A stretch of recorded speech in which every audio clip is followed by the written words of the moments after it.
પ્રકરણ 2 કુસુમનું કઠણ તપ. ગોવર્ધન રામ ત્રિપાઠી, જન્મ 20-10-1855, અવસાન 4-1-1907. વિદ્યોપાસનામાં જ સર્વધર્મ જોનાર, સાક્ષર જીવનનો અંગીકાર કરનાર ગોવર્ધન રામ માધવરામ ત્રિપાઠીનો જન્મ નડિયાદમાં થયો હતો. મુંબઈ એલ્ફિન્સ્ટન હાઈસ્કૂલમાં મેટ્રિક તેમજ BA થયા. ઈસવીસન 1879માં ભાવનગર રાજ્યના દિવાન શામળદાસના ખાનગી સેક્રેટરી રહ્યા. પછી થોડા વર્ષો વકીલાત માટે મુંબઈ રહ્યા. સત્યશોધક વૃત્તિને ગહન અધ્યયન પીપાસા તેમજ અદ્ભુત મનોબળને કારણે સ્વૈચ્છિક નિવૃત્તિ સ્વીકારી. નર્મદની જેમ એમને નિવૃત્તિ ફળી. જીવન અને સાહિત્યની ઉપાસનામાં કર્મ, જ્ઞાન અને ભક્તિનો સુમેળ સધાયો.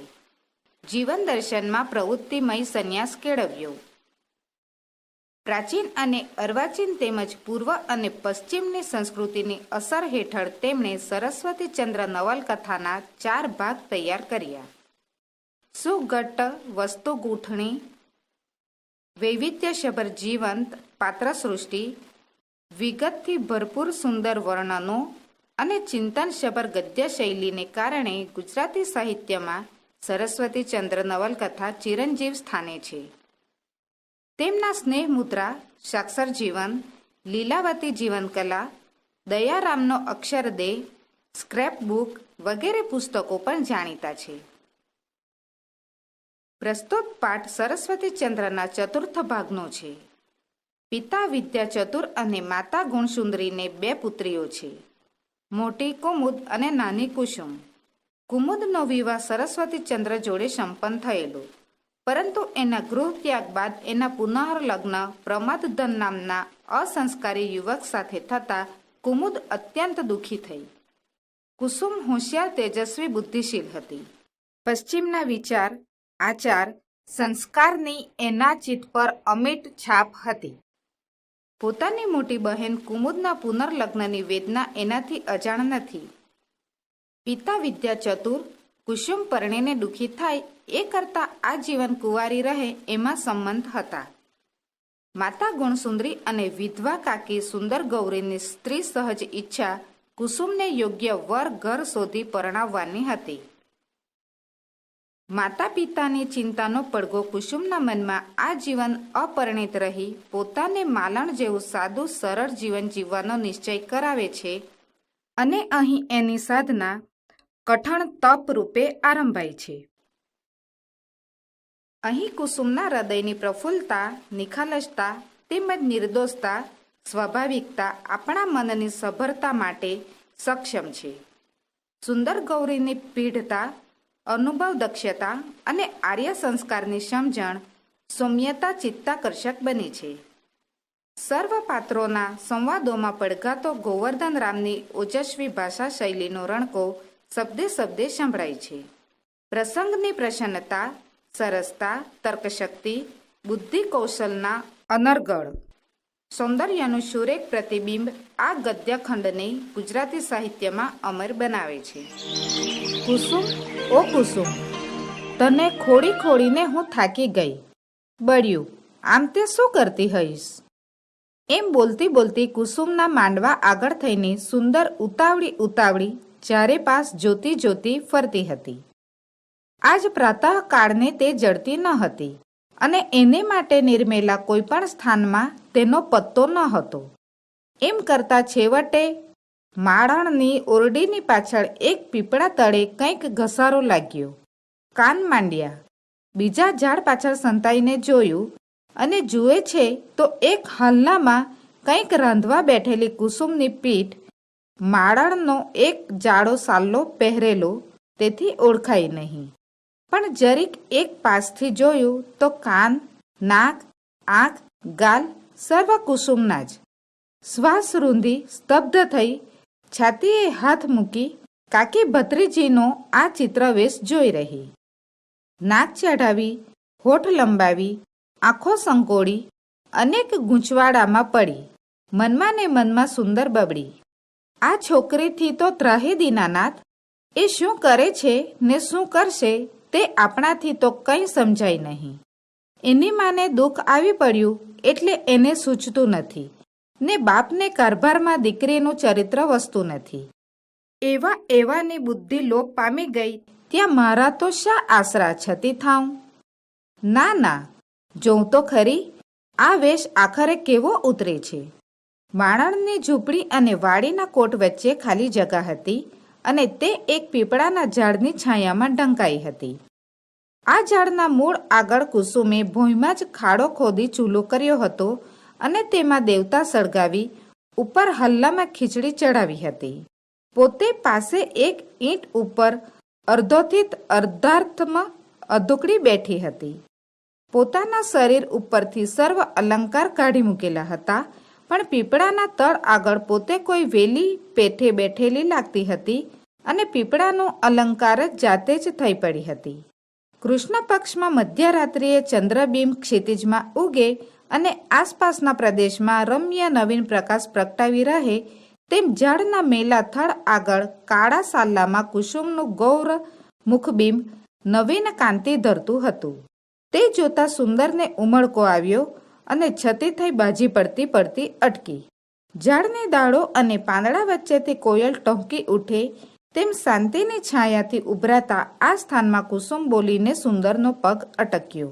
જમની, આ ચૂલામાંથી દેવતા ઘેર જાય છે ને ધુમાડો થાય છે, તે ભૂંગળી વગર શું કરવું? થોડીક છેટે ઊંઘેલું ઘાસ એક લાંબી કાતર વડે બેસીને કાપતી કાપતી માળણ બોલી, ઊભા રહો, ભૂંગળી લાવો. ના ના, ભૂંગળી ન હોય તોય ફૂંક મરાય એમ કર. તે વારું. આમ માળીદાનેય ભૂંગળી મળે તે તમને જંગલમાં નહીં મળે. ત્યાં તો ઘણાય વાંસ હોય, પણ વાંસને કાપવાનું જોઈએ કે નહીં? આપણે તો વગર ભૂંગળીએ તાપ લાગે એવું બતાવ. માળણ ઉઠી આવી ચૂલા સામે જોતી જોતી બોલી, વારું બહેન, તમે કર્મી લોક, તેને આતે શા અકર્મીના ધંધા કરવા? જાઓ, ઘેર જાઓ. જુઓ તો ખરા, આ ધુમાડે તમારી આંખો કરી છે તે કેસુડાના ફૂલ જેવી. ના, તે હું કહું તે કર. માળન કંઈ વિચાર કરી બોલી, પાંદડા અને ઘાસનો દેવતા તે પૂરો થયો. એ હવે બીજા સૂકા પાંદડા વીણી લાવ્યા વગર નહીં બળે. તે તેમ કરતાં તો ખીચડી કાચી કાચી સુકાઈ જશે. તળે છે થોડો ભૂકો તે લાગશે, માટે ફૂંકવાનો રસ્તો બતાવ. મારી તો અક્કલ ચાલતી નથી. ફૂંક જેવી ફૂંકો મારો તે તમારા નાજુક મોંમાં જોર કેટલું? હું ફૂંક મારું તો અભડાવને તમારામાં ફૂંકવાનું જોર નહીં. કુસુમ જરાક ઊંચી થઈ વિચારમાં પડીને બોલી ઉઠી, જો ભૂંગળીને ઠેકાણે આ હથેલી મોં આગળ રાખું ને ફૂંક મારું તો દેવતા સળગશે કે નહીં? હા લો, એમ કરી જુઓ. ફૂંક મારતા આંખમાં રાખ ઉડી ને માળન હસી પડી. લ્યો હવે જાઓ ઘરે, જેનું કામ જે કરે. આવા રૂડા મોં ઉપર રાખોડી ઉડી ચોંટી તે બાવીઓ જેવા કાળા હોય તો બરોબર લાગત. ત્યારે આ કેવી લાગે છે? હથેલી વડે ભૂલી ત્યાંથી ફરી ફૂંક મારવાનું કરતી કરતી કુસુમ બોલી ને ઉત્તર મળતા પહેલા હથેલી ધરી ફૂંક મારવા લાગી. માળણને ઉત્તર સૂજે ત્યાર પહેલા ભડકો થયો અને સુંદર પાસે આવીને બોલી ઉઠી, આ દિવસમાં ધોળી વાદળીઓથી ઢંકાયેલો ચંદ્ર લાગે છે એવું તારું રાખોડી વાળું મોં લાગે છે કુસુમ. કાકીને દેખીને કાંઈક ચમકી, અંતે સ્વસ્થ થઈ હલ્લાનું ઢાંકણું ઉપાડી એક ધોયેલા છોડિયા વડે ખીચડીના દાણા કાઢી ચાંપી જોતી એણી પાસે જ દ્રષ્ટિ રાખી કુસુમ બોલી, કાકી, એ રાખોડીને એ મોં એ બે આખરે એક દેખાવાના? તે આજથી અજમાવી જોઉં છું કે એ બેનો અરસપરસ મેળ કેવો થાય છે. આખરનું જે સાથી તેનો આજથી જ હેત કરું છું. કર્યું એ હેત. ઉઠ આગી, રોજ નવા નવા વેશ કાઢે છે તે હવે નહીં નભે. ખબરદાર જમની, જો આ છોકરીને અહીં આવવા દીધી તો. કાકીબા, મેં તો ઘણું સમજાવ્યા પણ એ કંઈ અમ જેવાનું માને, રહાડ કરીને આવું કરે છે. સુંદર ગૌરી, તે કેમ કુસુમ કહ્યું માને છે કે નહીં? ઉઠે છે કે ઘરમાંથી વડીલને બોલાવું? ચાંપેલો દાણો હલ્લીમાં પાછો નાખી હાલતી ઢાંકતી કાકી ભણી કંઈક ફરીને ઊંચું જોઈ કુસુમ બોલવા લાગી. તે શું કાકી, એમ જાણો છો કે વડીલ કુસુમને તમારી પેઠે ધમકાવશે? ના શું કાકી, એમ જાણો છો કે વડીલ કુસુમને તમારી પેઠે ધમકાવે? પણ એટલું તો થશે કે તારા આ ચાળા જોઈ વડીલ દુઃખના દરિયામાં ડૂબશે. માનો કાળજો બાળે છે ને દાદાનો બાળ. જોઉં તો ખરી કે કોના કોના કાળજા બાળે છે. ભાઈડાઓ છોકરીઓને ભણાવે ને આમ બગાડે તે તારા બાપ નથી જાણતા, પણ દાદા તો જાણે છે. હલ્લી ઉગાડી માહિયા પાણી રેડતી રેડતી હસતી હસતી પાણીની ધાર ભણી જ આંખ રાખી કુસુમ બોલી, કાકી એ તો ભૂલ્યા.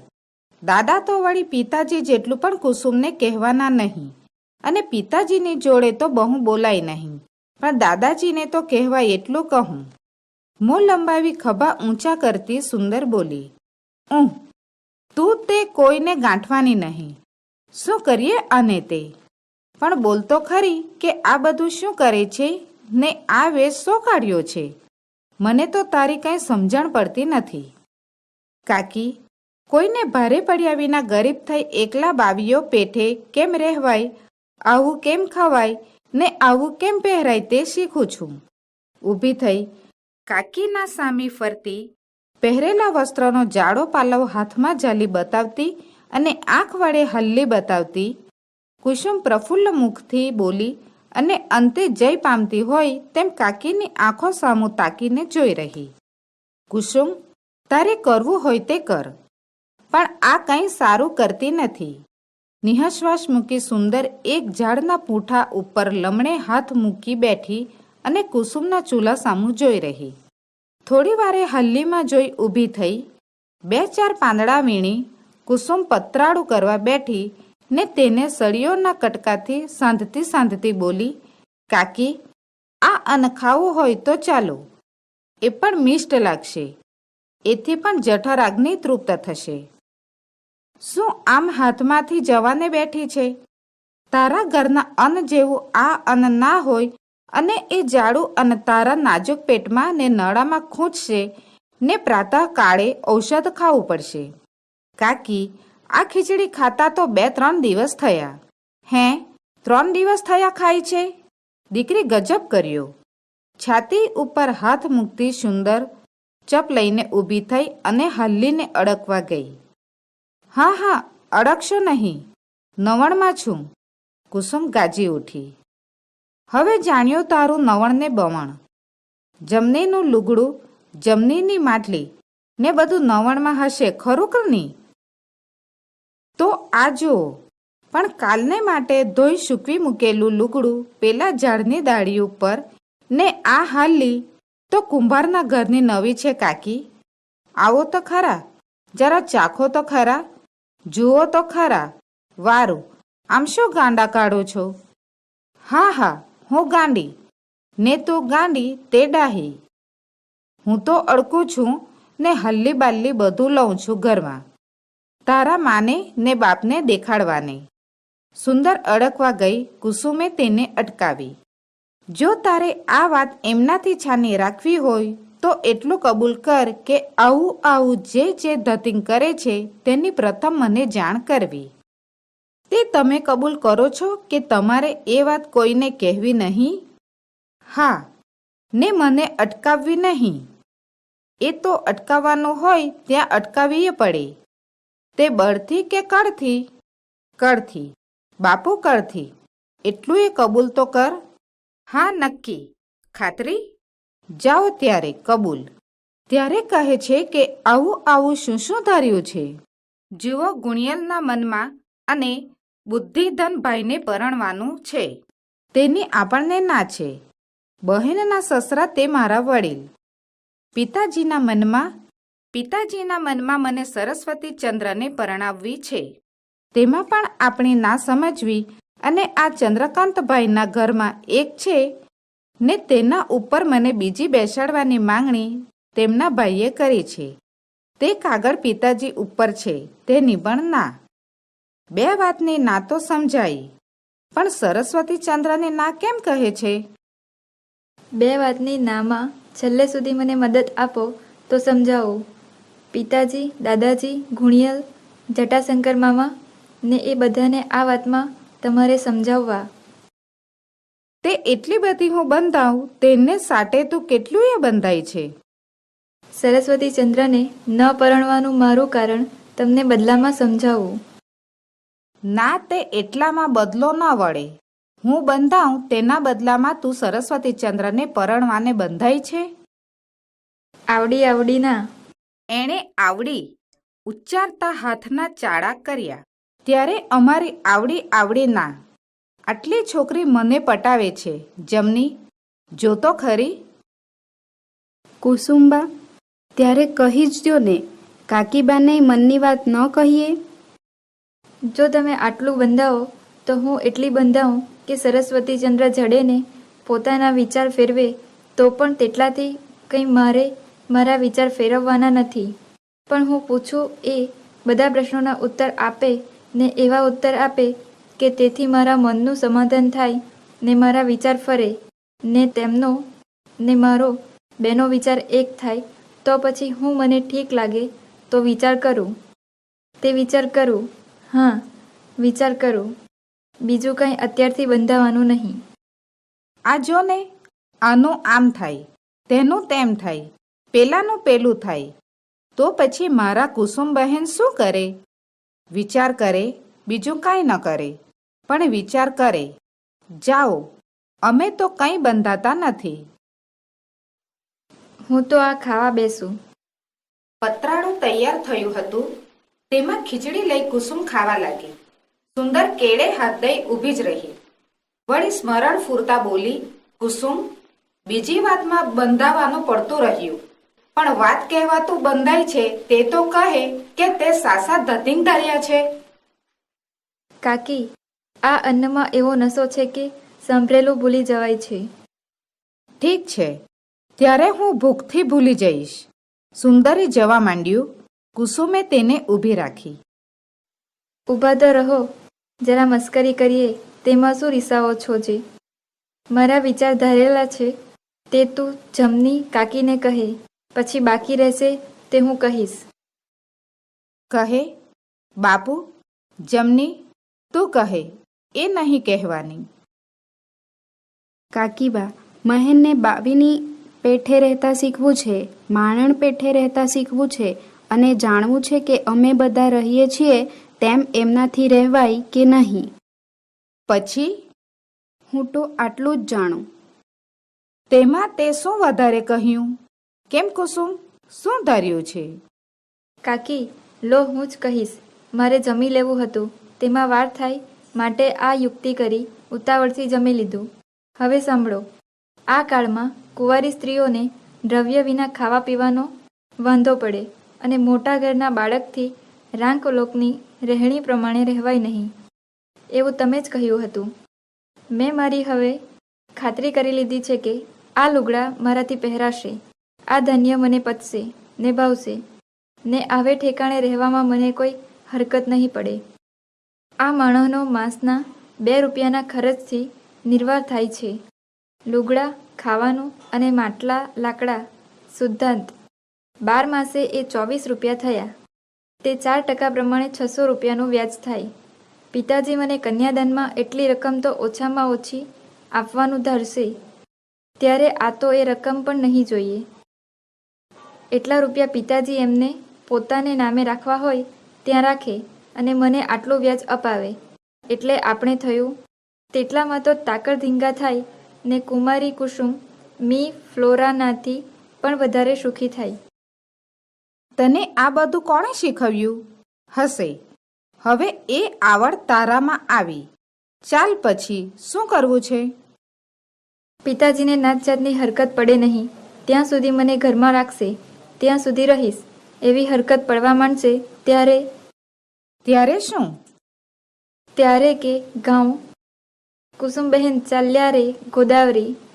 ગોદાવરી જતાં તો પૈસા બેસે, પણ સુરગ્રામ સુંદરગીરીની બાવીઓ અને એવા સ્થાન ક્યાં ઓછા છે કે જ્યાં સ્ત્રીની જાતને પણ ભય નથી. અને મંજી બંધ કરે તેને કેદ કરવાને તો સાધુજનોના કિલ્લા તૈયાર જ છે. કાકી, હવે કુસુમ મીરાબાઈ થવાને તૈયાર છે. તે ગાંસડા પોટલા ક્યારે કરવાના છે? આવી જાત્રા કરવાને ઘાસડા પોટલાસા. શરીરનો રથ ને મનની સવારી. કુસુમ કાઢે સંગ ત્યાં તો આનંદની વારી. પણ પિતાજી ઘરમાં રાખે ત્યાં સુધી તો રહેવું છે ને? એમાં કાંઈ વાંધો નથી. માત્ર વચ્ચે એક દિવસ આ બધા સ્થાન જોવા જવું છે અને ક્યાં ઠીક પડશે તેનો નિર્ણય કરી રાખવો છે. તે ક્યારે? કાંઈ નિમિત્તે પ્રસંગ આવશે. કુસુમ, હવે ઘરમાં આવું છે કે નહીં? હાસ તો હવે ઘર અને આશ્રમ બે કુસુમને મન સરખા છે. તે પિતાજી અને ગુણિયલ એ બે શિવ પાર્વતી જેવા છે. તેના મંદિર જેવું આ ઘર આશ્રય આપશે ત્યાં સુધી ત્યાં જ આનંદ છે. કાકી, કુસુમનું આયુષ્ય હવે તપોમય સમજવું. મીરાબાઈનો કાળો કામળો કુસુમને ગમ્યો છે. એને સંસારના બીજા રંગ લાગે નહીં ને ટાઢમાં ઓઢાય. કુસુમ, કન્યાઓને વિદ્યા આપતા પહેલા જ સંસારમાં પરોવવી એ શાસ્ત્ર તારા દ્રષ્ટાંતથી વધારે સમજાશે. અને બીજા મા બાપ પોતાની કન્યાઓને વિદ્યા આપતા તારા દ્રષ્ટાંતથી ડરશે અને તે બાપડીઓને વિદ્યા નહીં મળે એ સર્વ સંસારનો પાપ કુસુમ તારે માથે. માતા પિતા અને સંસારને દુઃખી કરી તેનો દુઃખ દેખી પસ્તાજે ને કાકીને સંભાળજે. ક્રોધ અને અશ્રુથી ભરેલી સુંદર ચાલી ગઈ. કુસુમ હોઠે આંગળી મૂકી પાછળ ઊભી રહી. તેનું મુખ કમળ કાકીની છેલ્લી શબ્દવૃષ્ટિના પ્રવાહથી નમી ગયું. નવા ઊંડા વિચારમાં પડી જઈ તે ધીમી ધીમી ચાલવા લાગી.